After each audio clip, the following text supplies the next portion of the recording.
We won't say much. Of course, the sentence has been passed. We were expecting something close. We are not shocked. And let me whet your appetite. I think all of you remember those words. Those are not my words. Those are the words of the Honorable Lady Justice Nzioka when she was passing the sentence on Joey. We all remember those words.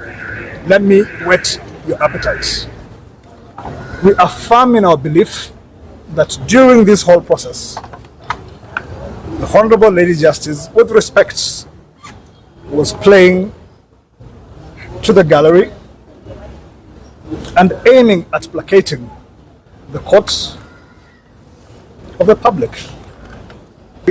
We are adamant in our belief that that judgment delivered in court, completely and substantially different from the written judgment, because it was made to placate the public. Joey is innocent, and at the Court of Appeal, we will be vindicated. The notice of appeal is ready. We're just waiting for a little time to maybe further discuss before we proceed. But one thing is clear.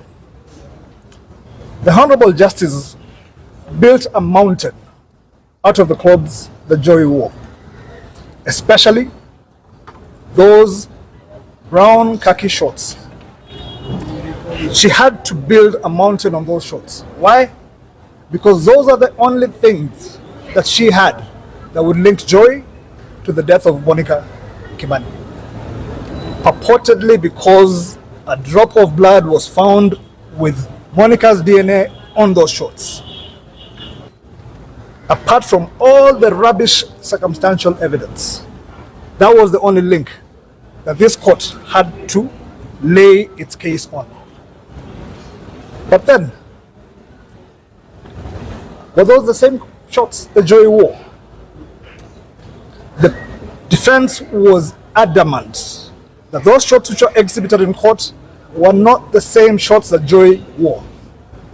The prosecution's own witness said that the shorts that Joey had on had side pockets and were brown khaki.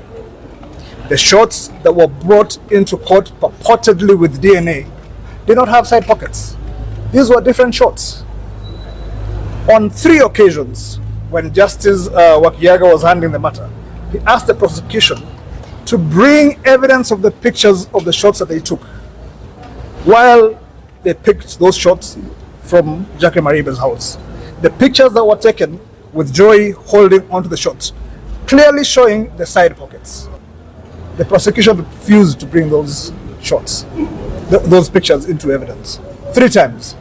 Why?